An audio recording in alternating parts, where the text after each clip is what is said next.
All right, guys, based on a recent study by VOICELABS, 25 million voice-activated devices will be shipped to homes in this year alone. That's 18 million more units than in 2016. Joining us to discuss is Chuck Martin, CEO of Net Future Institute. Chuck, it's great to see you this morning. How you doing? I'm good, how are you? So tell us a little bit about what is behind this growth.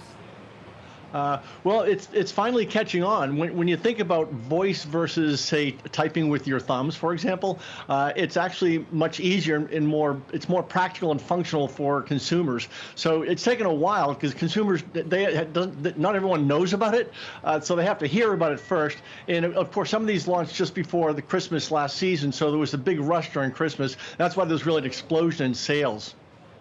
Where do you think the growth areas are here for these companies? Is it in these voice-activated assistants?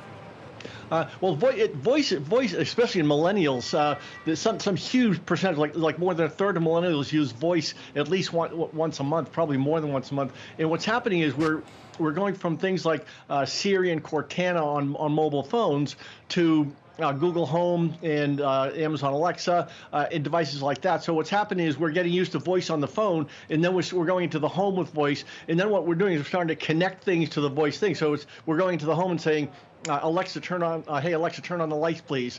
Turn on the whatever. Turn off the whatever. Play music.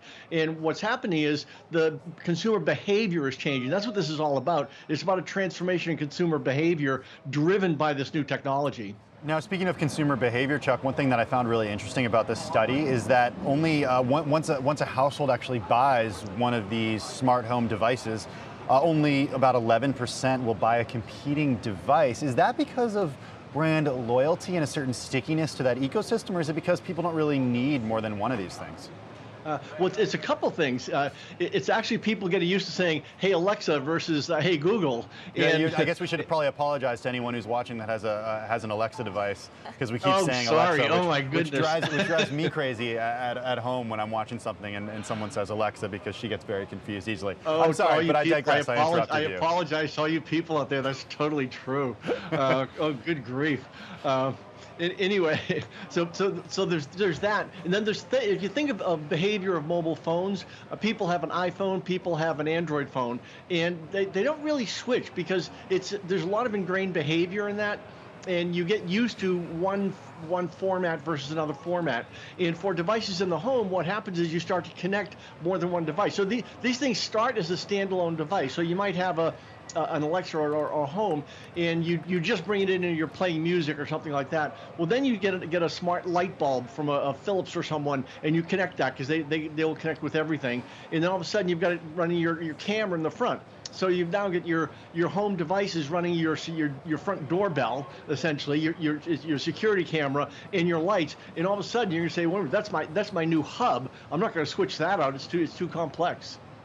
All right, well, stick with us here.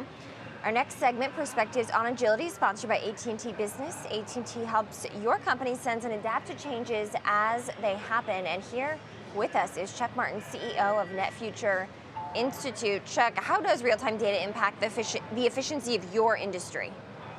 Well, the efficiency in IoT is it's about everything. Everything is about connectivity, and it used to be, when you think about the internet, the commercial internet came along, and all of a sudden we had to get one thing at a time connected, and then everybody got connected, and then you had mobile that plugged into that, and then that was very fast. That's why the mobile revolution was so quick. And now we've got connected devices, so now we're plugging into on top of that everything. So connectivity is everything in this environment. Chuck, how can companies leverage real-time data to improve business processes? Well, if they don't, they're really in trouble because their competitors are going to be doing it. Real-time data is basically going to be used for essentially inventory tracking. What's happening is we're starting to be able to match basically supply and demand, so that you can in real time check what's being sold, match that with inventory, and then you can start to match that with pricing. So all of a sudden, the dynamics of sales totally change in very real time. And what happens now is companies can have a dashboard that shows them basically what their business looks like in real time. And if they're not doing that, they're really going to find themselves quite behind. Chuck, very quickly here, how does connectivity give companies a competitive edge these days? Well, what it does is it moves them into a real-time environment so that they can look what their business is like. A lot of these companies are global, so when we start to deal with global entities and financial markets and currency exchanges, everything is really dynamic. So you need to be able to, in real time, track what's going on. And basically, a few seconds can make a difference today.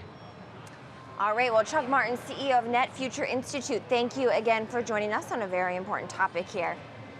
Pleasure. AT&T does offer IoT solutions for vehicles, asset management, smart cities, and healthcare. And you can check out att.com/IoT to assess what solutions are right for your company.